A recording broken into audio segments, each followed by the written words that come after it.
Really good.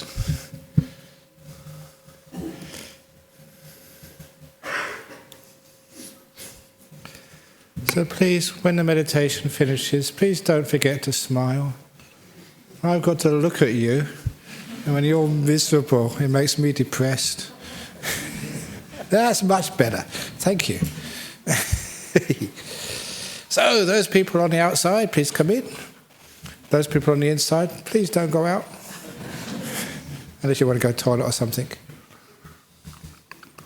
So we'll just wait and see for people to come and go.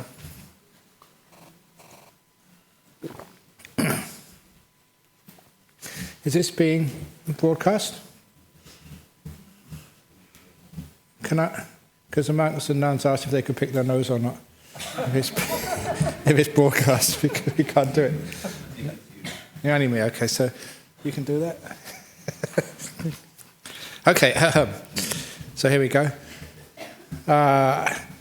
Even though I've been in Serpentine, still been working hard, and still receive calls, and there's one fellow over in Utah, it's not Mitt Romney, by the way, he was asking about parental alienation, and he wanted me to give a talk about that, because he was having a lot of problem with his kids.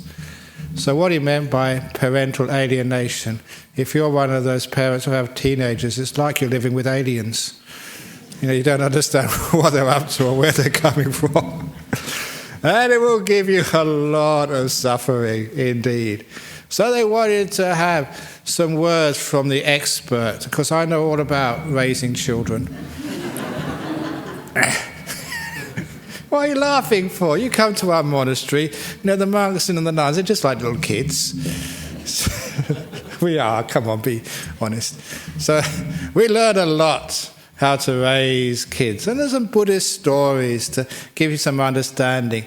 And anyway, if you don't have any kids and you think this talk isn't for me, don't worry, because there's always that little kid inside your mind somewhere, and it's how to raise that as well. So it does apply to each one of you, whether you've got kids or you haven't. Because there comes a time in a kid's life, you know, they come out of the belly all nice and cuddly and soft. But after a few years, they're really playful. And after they get to sort of, the 12, 13, 14, my goodness, they're a handful. That's why in some Buddhist traditions, they try to get the monks to ordain them as a temporary novice ordination. Because they can't stand their kids anymore. They want to dump them on the monks and the nuns. Free childcare. And there's a reason for that. Because, it does actually help.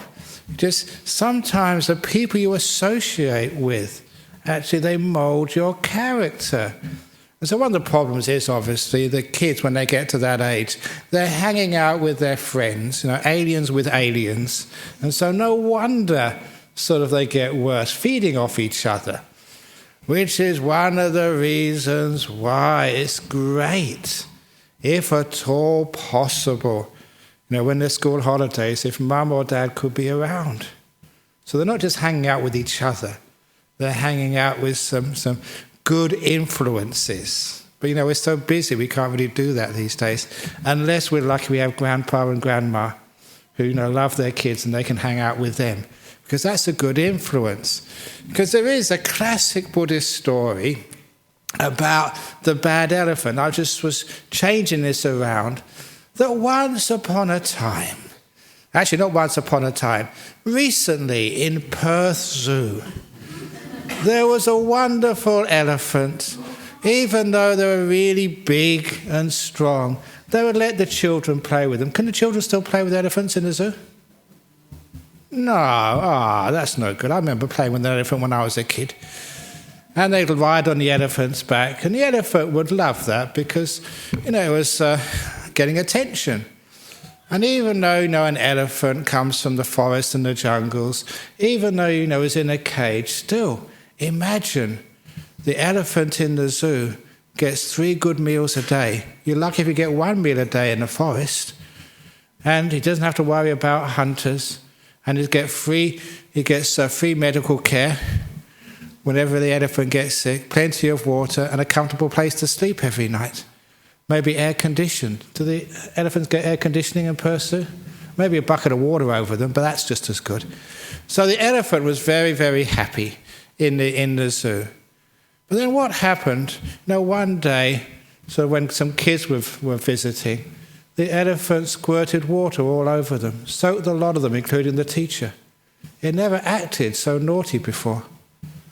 A few days later, when the elephant keeper was cleaning out the elephant poo, the elephant pushed her over into the poo. I thought a kid would laugh at that.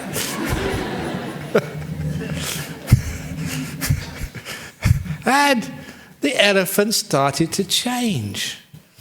And so the elephant, the zookeepers, they got a doctor, a vet, see if there's anything wrong with the elephant. They checked it over, there's nothing wrong with it. And then they got a psychologist. There's lots of psychologists here. You can get dog psychologists, I know that, so I'm sure you can have elephant psychologists. Because the elephant was a female, they first thought it was menopause. Men blame women a lot for that. But it wasn't that at all. They couldn't figure out what was wrong with the elephant. So one of the keepers who comes to the temple here thought it must be some spiritual crisis, like a dark night of the soul for an elephant. Because people do get a bit crazy when their spirituality gets out of balance. So they asked one of the monks to go and find out. So late one night, when the zoo was closed, when it was dark and spooky, the monk went to meditate outside the elephant cage. And late at night, about 11 p.m., the monk heard some whispers in the background. It's really spooky. And some cackling laughter. He thought, my goodness, the zoo must be haunted. Or perhaps it's a meeting of vampires. People are really into vampires these days, I'm told. But a monk is strong and courageous, and he went to investigate. He wasn't afraid. And he followed the sound, and it wasn't ghosts. It wasn't vampires. Right behind the zoo was one of these garden shops. And in the back of the garden shop, there was a gang of drug dealers. And they were deciding, who they're going to sell drugs to and who they're going to get it from. And sometimes they were talking about who to punish for not paying the drug debts. Because if you get into drugs, sometimes you lose a lot of money and you get into debts and you really get vicious beatings if you can't pay. And the monk realized what the problem was. In that garden shop, it wasn't just earthenware vessels they sold. That was not the only pot they sold in that place. And the monk found out what they were doing. So the next day, the police arrested all of those drug dealers. And the monk got his friends from the Buddhist Society of Western Australia to go behind the elephant stall and meditate, and to spread loving kindness, and to talk about all the wonderful things we are doing in the Buddhist Society, like building beautiful nuns' monasteries, and that's what that book is about having wonderful Katina ceremonies on the 4th of November, which is a wonderful thing to come about to and to talk about, and all the great service that we're giving to humanity. And it was such inspiring talks they were giving there that the elephant changed back again to his normal self. He became kind and gentle once more. And that's based on an old story told by the Buddha. Only I just changed it a bit just to make it interesting. And the moral of that story is, they said that even elephants, if they keep hearing night after night, the talk of drug dealers, and they talk of violence, and hard, cruel speech, it does affect you. And even the elephant starts to become bad and ill-tempered. How much more so your kids? That's why people take their children to the Buddhist monastery, the kids become calmer and the monks become more ill-tempered. It works both ways, that's the trouble.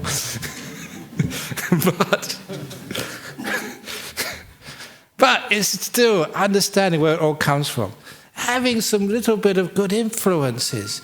It is just basically conditioning, brainwashing, which we're really into in Buddhism. That's why every time you come here, that's what we're doing in this place. We're brainwashing you. In a very good way, though, taking all the negative stuff out and putting good stuff in as well. Because what you hear, what you see, what you think about, that becomes your character. That's who you are.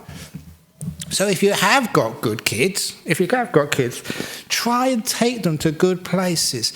Associate with good people as much as you can. Brainwash them as best you can. And if they refuse to come, there are many ways, many tricks to be able to do that. Trick number 1 is called bribery. And this was actually, I'm not just making this up, this actually comes from the old Buddhist texts.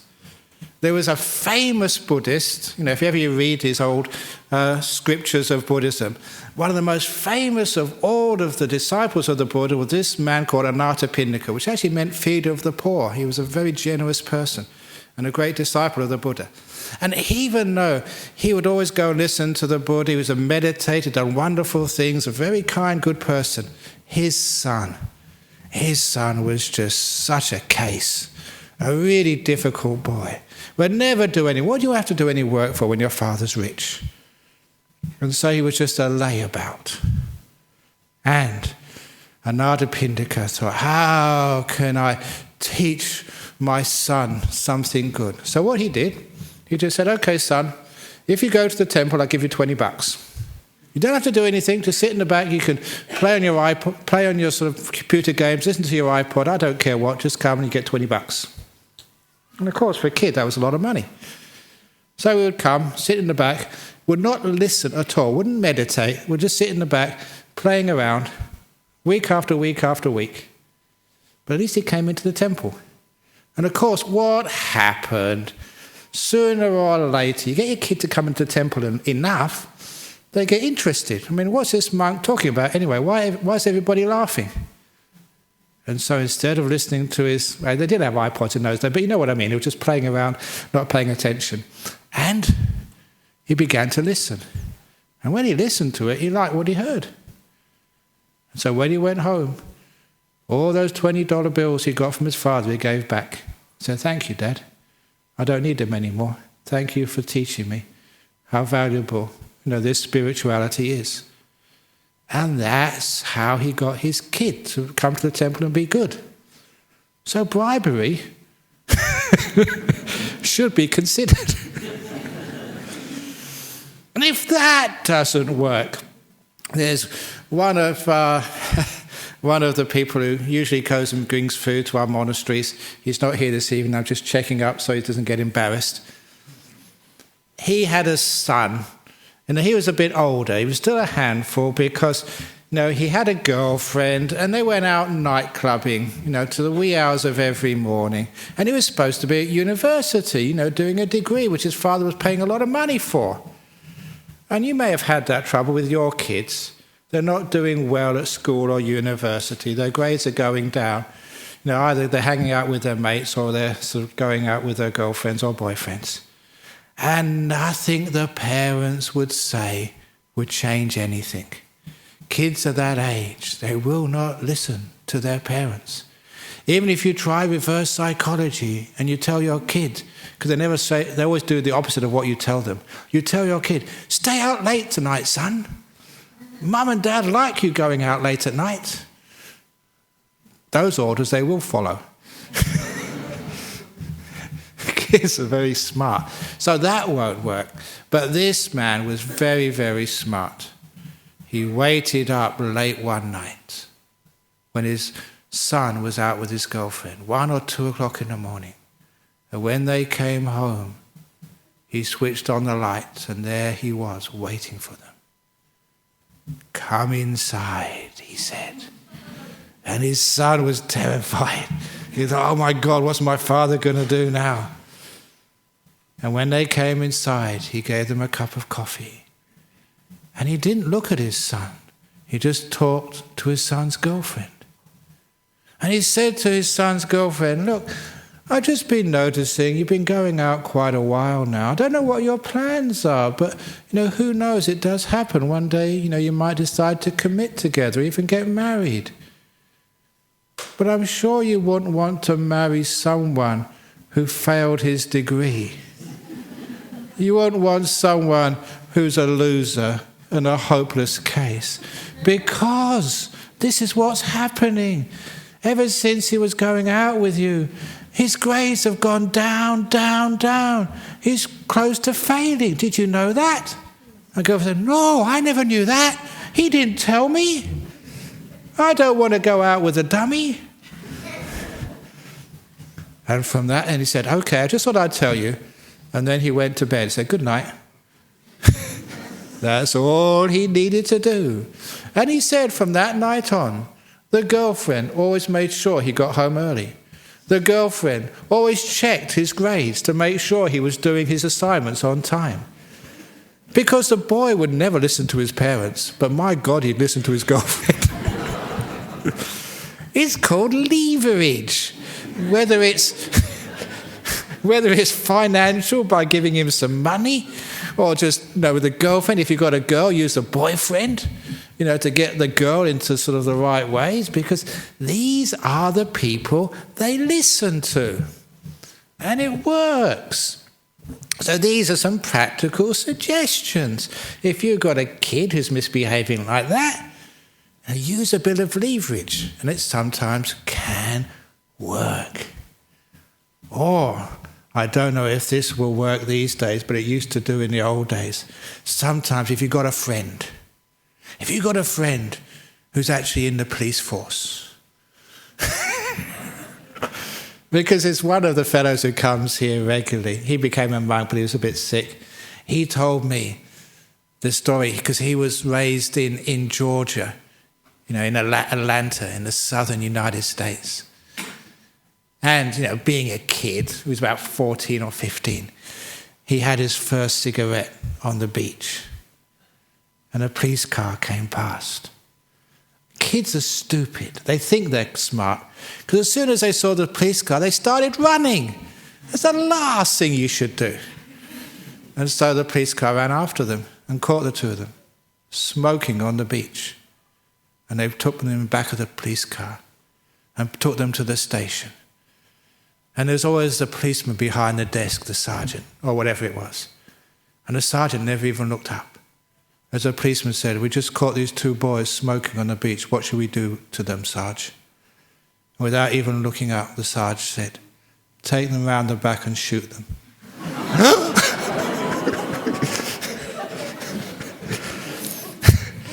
He gave up smoking after that. Of course, the police would never do that, obviously, but just give them a bit of a scare sometimes would work. Unfortunately, we can't do that these days, nevertheless. But in the end, okay, your kids are causing you trouble. But because we're Buddhists, the reason why is it's karma. Because of the things you did to your parents when you were young. It's just coming back to you, that's all. And I remember some of the stuff I did to my parents. My goodness, that's why I didn't have children. I'm too scared to take the karma result back. What I did. But if you think what you did to your parents, and what your parents said to you, oh, you're crazy, you guys, work harder, don't go out with the girls, do this, do that. They said that to you, but you turned out okay. At least some of you did. So in the end, sometimes we worry a bit too much about our kids. Yeah, they get into trouble. Yeah, sometimes they don't do the work. Yeah, sometimes they do naughty things. Yeah, they don't listen to their parents. But this is just the stage which people go through while they are going through adolescence. And one interesting piece of information I want to share with you, because I teach at conferences, psychology conferences, computer conferences. I don't see the people invited me to Brisbane. Is Anthony and Johan here this evening? You said they were coming? No, that's the World... I gave a keynote address at the World Computer Conference. Yeah, I don't know anything about computers. But not knowing what I'm talking about has never stopped me ever since I came here. But they were visiting. I thought they might be here this evening. But anyway, at the... where was I going with this? At the computer conference... Oh, no, at another conference I went to, a psychology conference. There's one of these neuroscientists from the United States was actually saying that... And it makes so much sense. As the brain develops... as from a child, teenager to an adult, there's a part of the brain which develops, which is the part which can make decisions. Now, the evolution of the human being has been such that you never needed that capacity, in previous generations. Until about 25 or 26, you never got authority, in ancient cultures until about that time. Whether it's in the ancient tribes or in the village, in Sri Lanka or in a family, you never had to make decisions for yourself until mid-20s at the earliest. And so because that has been current in our evolution for millions of years, it means that the human body only develops that capacity to its fullness much later than the teenage years. As he explained, a teenager just does not have the software in the brain to make good decisions, even though our culture asks them to, or their peers demand that they do. And they just can't make good decisions. That is just the nature of the game. But you know what happens. They manage to muddle through life, and they get to their 20s, and when they get to the mid-20s, they become much nicer people to live with. The alien phase, when they're from Mars and they don't understand, you don't understand them at all, they actually come back again, and they're sort of nice kids, and they can relate to their parents, and the parents can relate to them much, much better. It's just the evolution of the brain. In other words, it's natural. You can't do too much about it. You can limit it with these strategies, but sometimes you just have to accept these things. That's just kids being kids, teenagers being teenagers. And if you don't want that, then you shouldn't have kids. Get a dog instead, a nice little cat. They're much easier. Even the cat goes out at night, you don't worry what time they get back in. As a kid, you're always worried. That's why I was just going through some old stuff early on, and they said, this was like a spiritual saying, that if you are happy and content all the time, if you can eat any food without getting a tummy ache, if you can sleep at night without drugs or alcohol, a really good sleep at any time, at any place, if you can be scolded by others and just be peaceful and smile, if you, what's the rest of it? If you can eat whatever you like at any time, or if you can wake up in the morning and be happy without a cup of coffee, then you must be the family dog.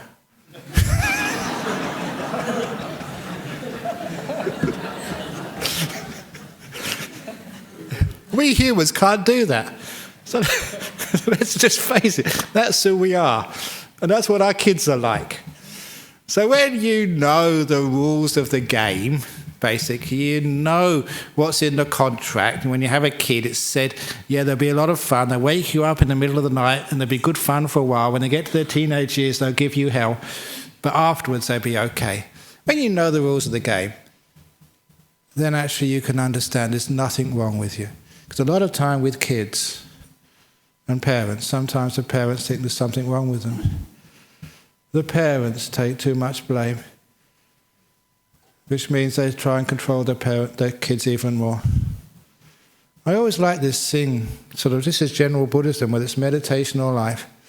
It's because of fear which we control too much. Behind all control is a fear of what might go wrong, what people will say about us, fear of the catastrophes which happen in life. And because in our society we're a very, very fearful society. Always afraid of, cancers and other illnesses, kids going wrong, going crazy, ghosts if you're an Asian, burglars if you're a Westerner. Always afraid of whatever. We're so afraid, that's why we lock our doors with these double locks, security systems. A good burglar can get through anything, don't worry about that. But we're so afraid. And with kids, we're so afraid of our kids not doing well, getting into drugs or getting into bad company or whatever. Most kids manage to survive their teenage years. And it's not because of the parents. It's not in spite of the parents. It's just, that's the nature of the game. So don't be so afraid. Because if you're afraid, you won't give your kids much freedom. And the kids will get worse. There's another lady, I'm not sure if she's here tonight. Her husband died of a heart attack when the kids were still very young, especially two teenage girls.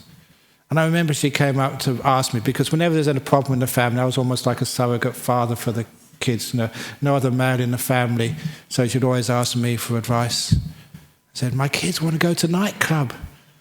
They're only 18. So you're allowed to go to a nightclub when you're 18. But there's so many bad people in there. It's alcohol, there's drugs, there's violence. So look, your kids are kids. Let them go, for goodness sake. Because if you refuse to let them go, they'll sneak out and go by themselves. So let them go. And so because she had confidence in me, the kids went out to the nightclub. I think she got married here last year as a doctor, doing really well. The other one is, I think, an accountant, again, doing really well. We're really good kids.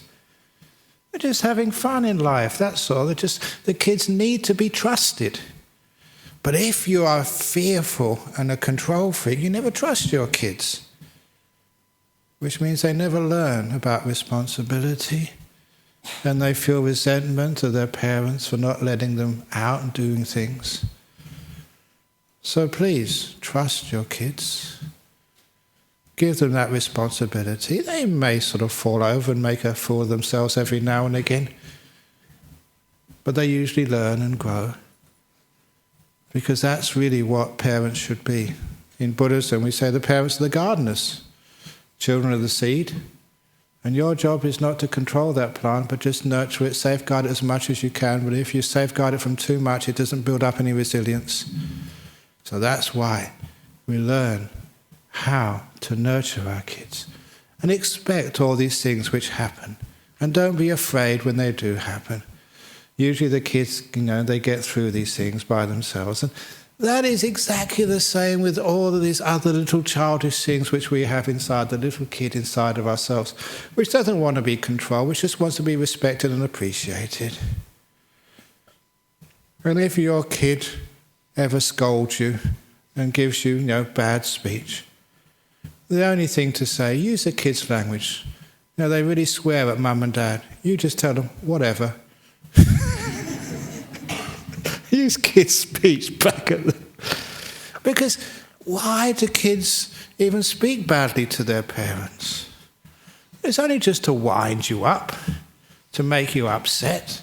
Imagine what it is if anybody spoke to you in a bad way and you were just at peace with it. You never reacted.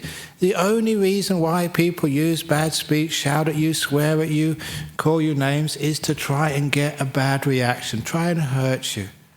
And again, this is one of the psychology of Buddhism, which is very powerful. Whatever you react to, you reinforce.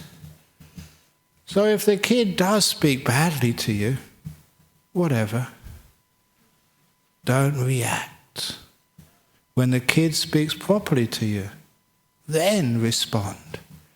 So that way what you are doing is actually reinforcing the positive behavior which you want to hear and ignoring the negative behavior. If you blow up and shout at the kid because they do negative behavior, it just reinforces that. That's basic psychology. That's how we understand things in Buddhism.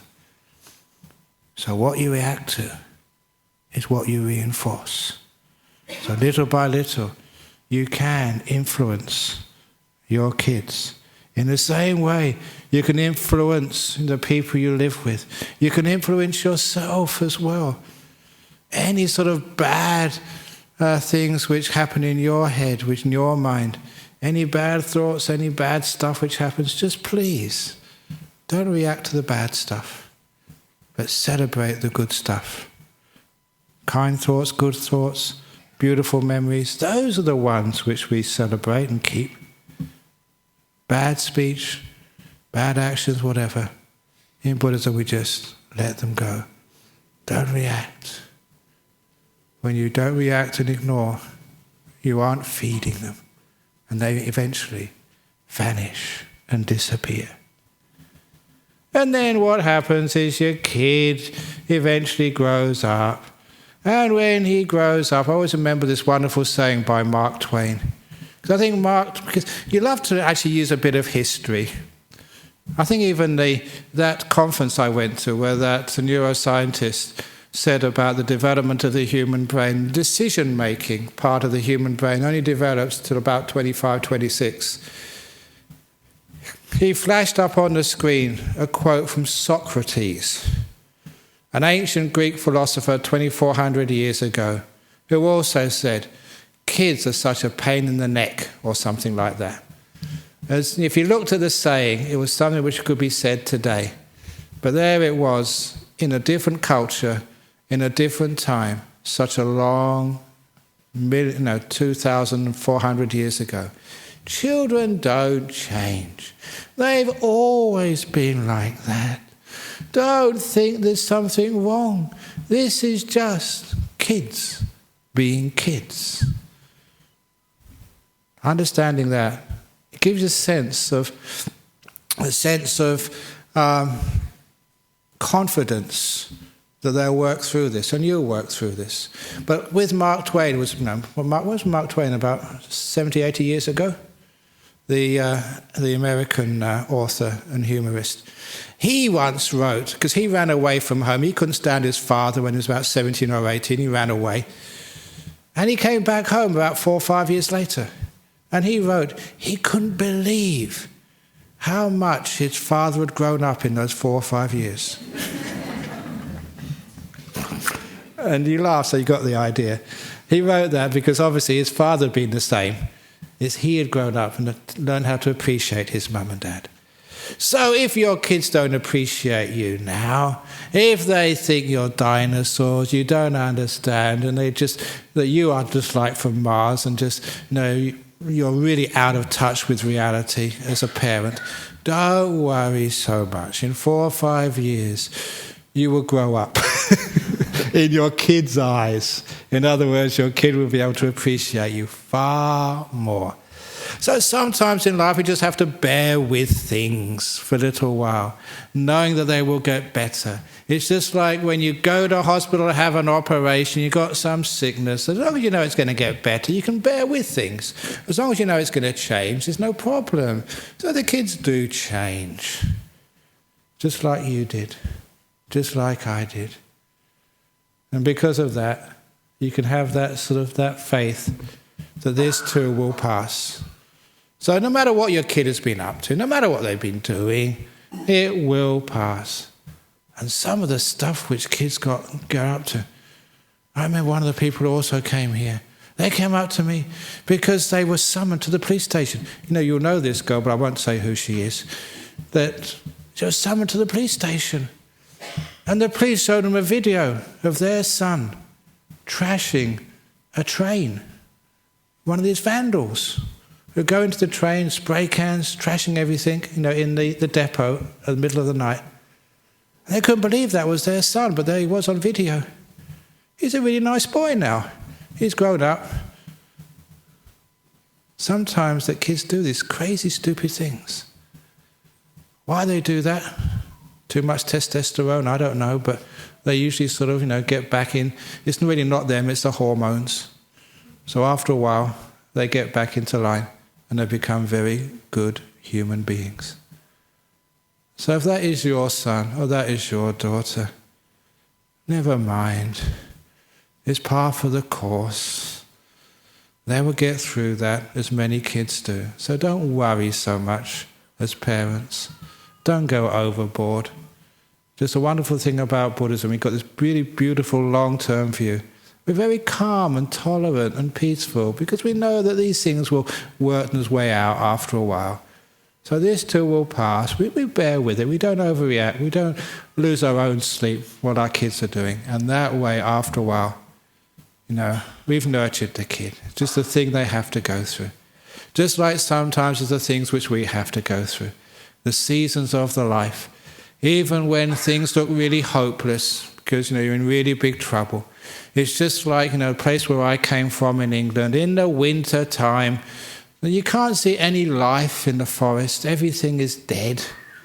There's no leaves on the trees. There's no sort of grass. Well, there's a bit of grass on there, but everything is like dead. There's no flowers coming out. But you always know at winter time that all those seeds are in there. It's just waiting for the time to mature, which is the springtime. Or just like here in Australia, just when we have the bushfires. During our rains retreat, actually there was an arsonist somewhere around Serpentine because they lit a couple of fires, and one was in Jhana Grove in a corner. But even if there is like a bushfire, everything looks so dead afterwards and so hopeless. But we know just there's so much seed under the ground, just coming up. We had a huge bushfire, those of you who remember this, one of the worst bushfires with trees exploding, because I was there at the time in 1991, January the 31st. At that time it was the hottest day ever in Western Australia, 46.2 or 3 degrees. It's now the second hottest day, because a couple of weeks later there was a day which was even hotter. And that was the day a big bushfire came through Bodhinyana Monastery in Serpentine. And I was there at the time. Trees is amazing to see, because when it gets that hot, the eucalypt oil from the leaves and the bark vaporizes. And so there's this big blue sheen around the tree. That's where they get the Blue Mountains from. And in that haze, it's oil vaporized with oxygen. It just needs a spark. It's a bomb. That's why it explodes. It's amazing to see. Just boom! And the whole tree is up in flames. Just instantaneously from the top to the bottom. And that was a fire which went right through our monastery. And afterwards, it was like one of these battlegrounds. Not a bit of green left. Just charred stumps of trees.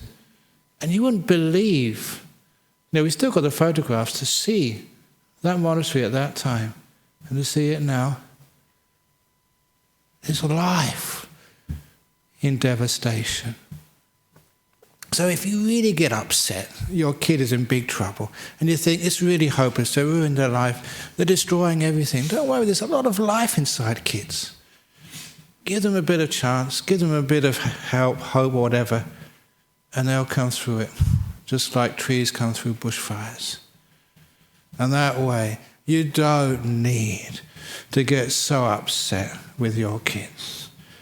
You don't need to get so paranoid that your kid is going to fail. Give your kid a chance. Give them encouragement. Give them a bit of slack when they're growing up. Give them some good advice as well.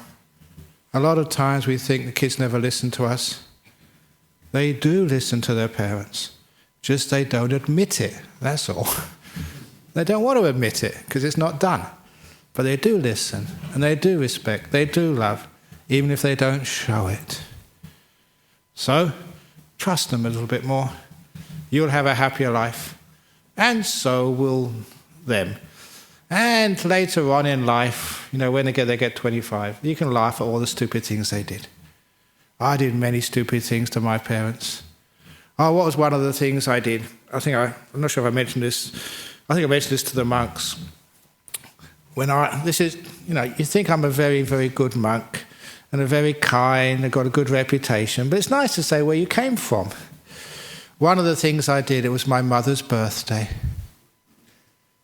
And I was maybe only about 7, 8 years of age, 9 maybe, and I decided to get my mum a special present.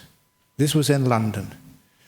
Now, to give you some background, at that particular year, there was like a food craze going on in London. there was a dish from the East End of London called eels and mashed potatoes. And it was from the east part, but it went all over London. And so they had all these, instead of fish and chip shops, eels and mash shops. That's all they served. And so I went to the shop as a 9-year-old boy and asked for an eel, a live one. And they would give them because, you cook them at home. But I wasn't about to cook an eel.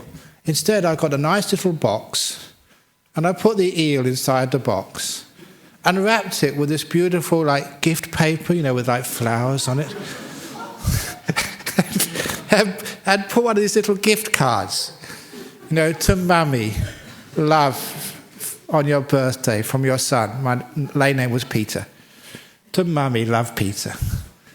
And I presented it to my mother. And imagine you're a mum and you got a little gift, from your son. Oh, you just, a special gift. You feel so good. And I was looking at my mum with a sweet cherubic smile. And she opened it with excitement. And when she opened the lid,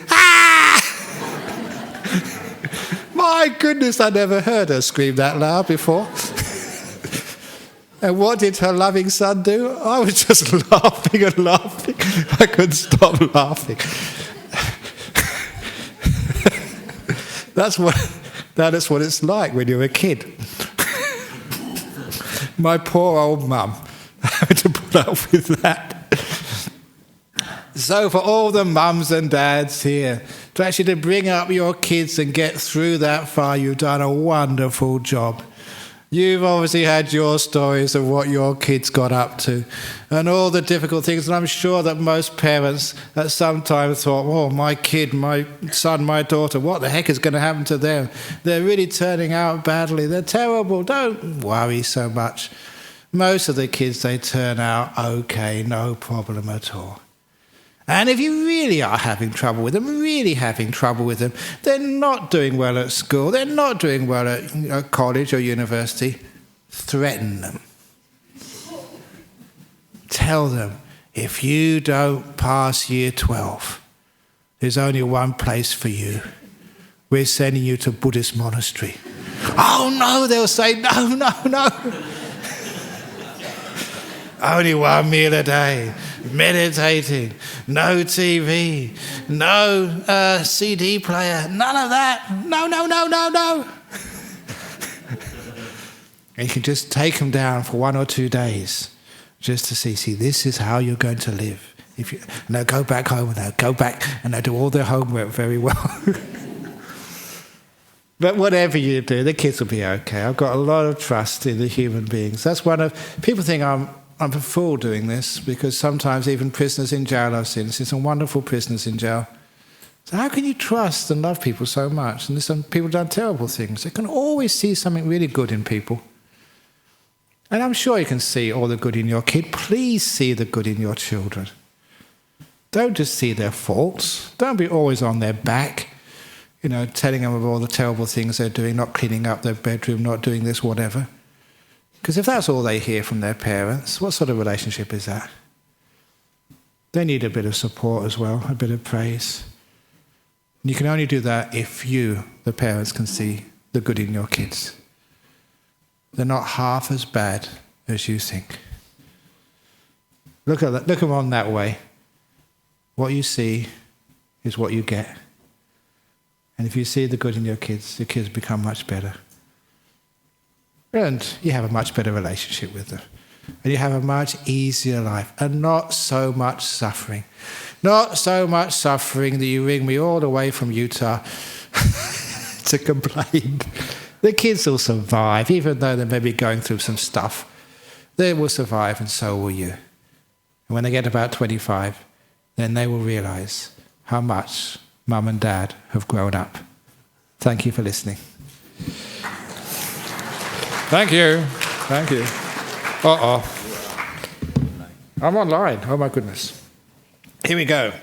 First of all, we have Emily from USA. Dear Ajahn Brahm, I have a 16-year-old daughter. She's a good kid. What advice can you give her for navigating the day-to-day teenage challenges, schoolwork, peers, wanting freedom and so on? If she's a good kid, you're doing well. whatever you're doing so far, carry on. She's a good kid, 16-year-old. By that time, they're usually getting a bit sort of independent. So what advice can you give for navigating the day-to-day teenage challenges, schoolwork, peers, wanting freedom, and so on? Really build her up, especially for girls. The pressure is on to be beautiful, to be hot. And not every kid can be hot. So the poor kid, is having a lot of pressure on her. She has to be hot to the boys. She has to do well at school. She has to do this and do that. And it's just so tough. So what she needs from mum and dad is lots and lots and lots and lots of praise.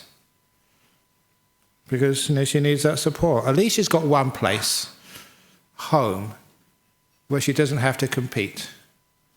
She doesn't have to be something she's not. She's accepted and loved for who she is. Well, I didn't want to say this story again, but, it was one of the stories from my own life, that story of the opening the door of your heart with my father, because I was about 13. About that age, we were rebelling.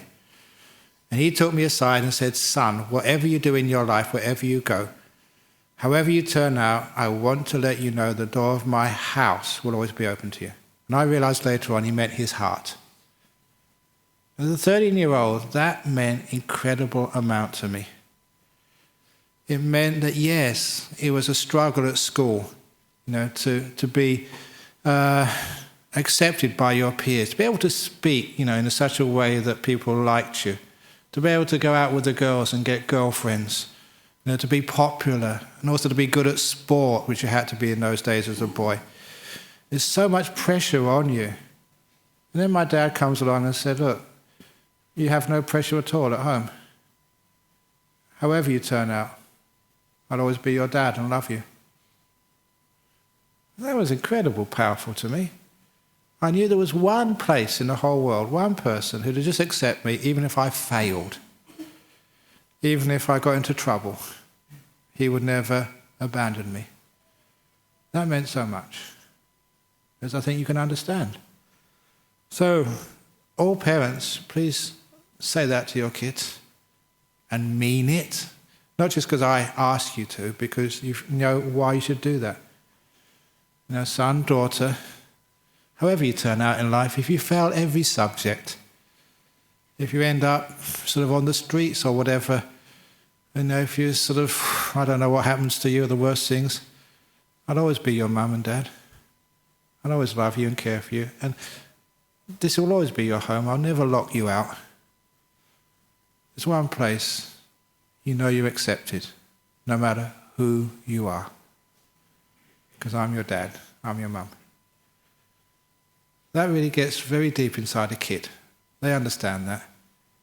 And they value that so much. Where they're fighting for acceptance in the whole world, they have one place where acceptance is given.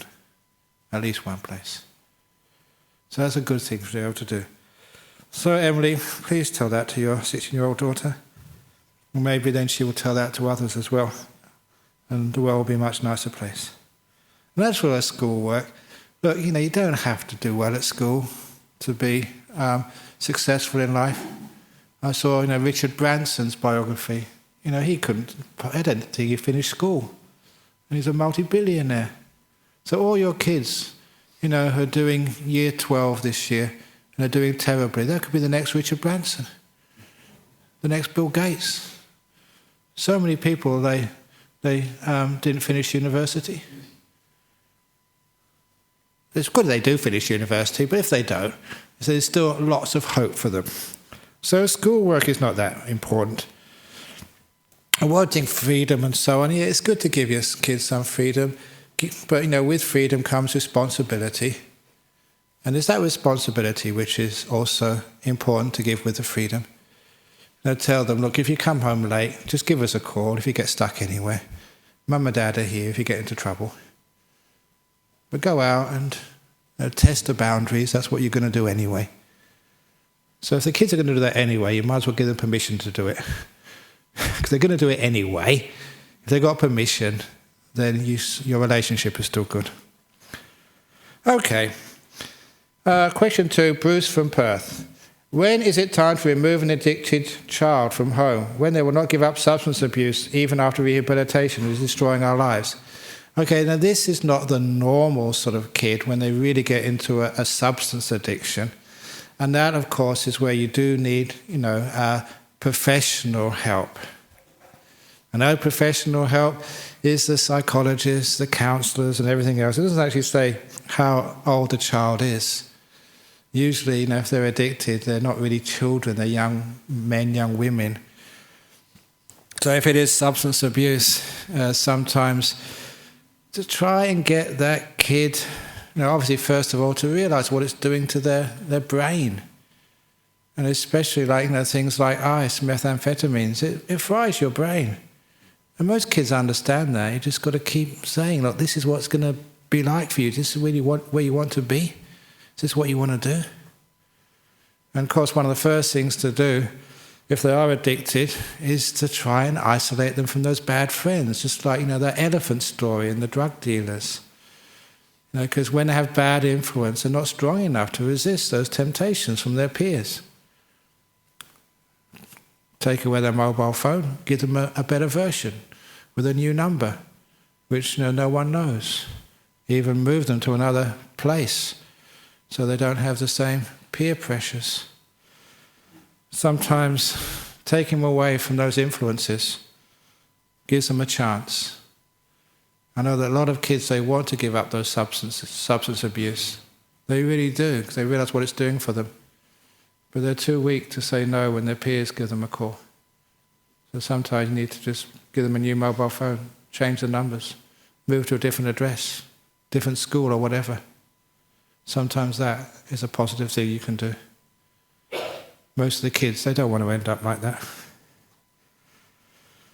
Anyway, that's a big question there. And fortunately there is a lot of support these days, from psychologists and others. Question 3 from Melbourne. Today I caught my 9-year-old boy trying to hide his homework from me.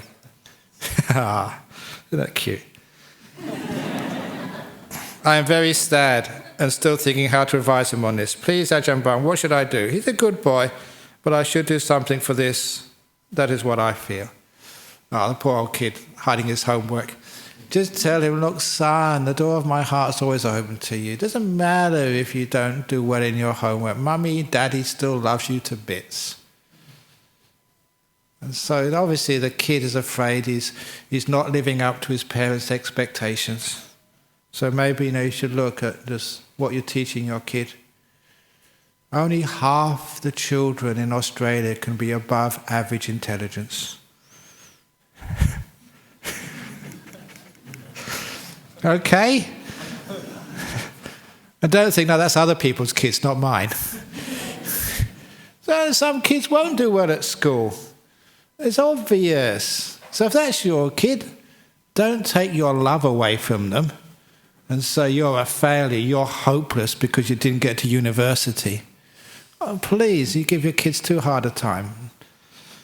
So he's hiding his homework from me.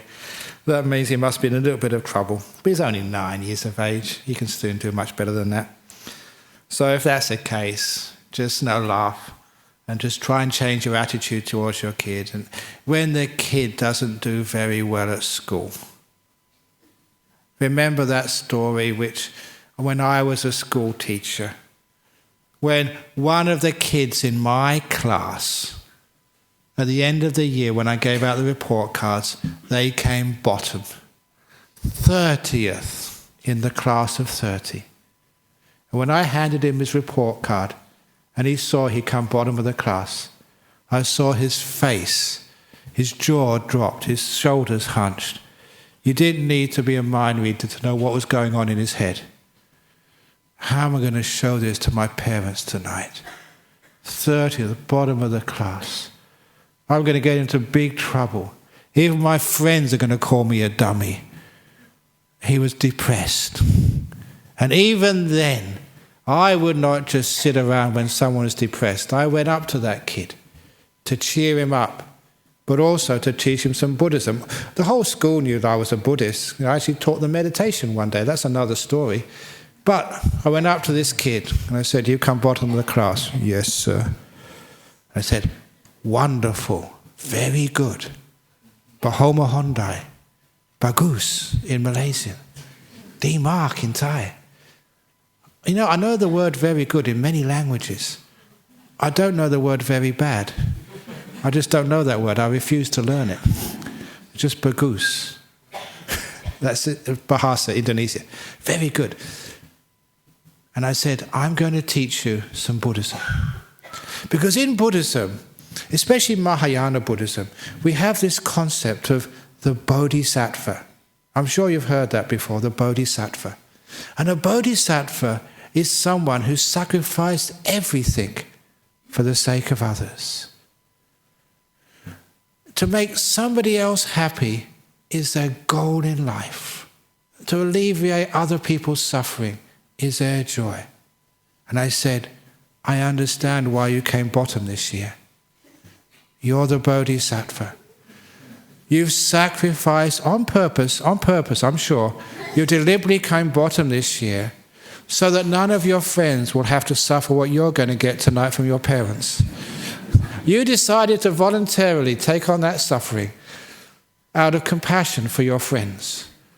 And I said, "I'm going to recommend you, just you, to the headmaster this year for the Bodhisattva prize at our school. The one who wasn't... all your friends, they're just selfish, thinking about themselves and what they're doing at school. But you are thinking of others by taking the very last place which no one else likes. You're a true Bodhisattva." And this kid looked up at me as if I was crazy. Which I suppose I was. But at least it got him out of his depression. And he laughed. It's not the end of the world coming bottom of the class. But then I mentioned to him, "But remember, you're only allowed to come Bodhisattva once. Next year, let someone else take that position." So that way, when you say that to your kids, the kids, they don't get upset to come bottom of the class. They can get top of the class next year, who cares? But it's not the end of the world. And they won't hide the report card from you. And they won't hide the homework. They realise Mum and Dad loves them. And there's things which are more important in life than coming top. So that's the answer to the lady from Melbourne. I won't tell the name, otherwise they might get embarrassed. Because many people in Melbourne listen to this podcast, and if I give your name, they'll go around saying you've got a dumb kid.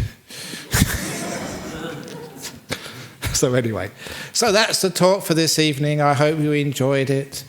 And I hope to see you next week for another talk, another time, another place, another subject. See you again. Sadhu. Oh, is there any questions from here? There was one actually from...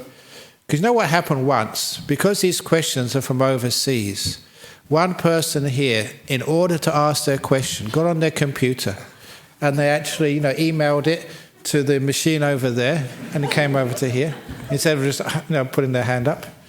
So are there any questions from here about tonight's talk? Okay, good. So now we're going to pay respects to Buddha, Dhamma and Sangha. And if you have any personal questions, just want to say hello, please not tonight, because I am actually teaching a retreat to 60 people from Singapore and Malaysia. I just came back for tonight. I'm going to go back this evening. Got to go up early in the morning to meditate with everybody. So if it's really important, come up and say hello. If it's not important, maybe leave it to next week. Very good. Okay, let's pay respects to Buddha, Dhamma and Sangha.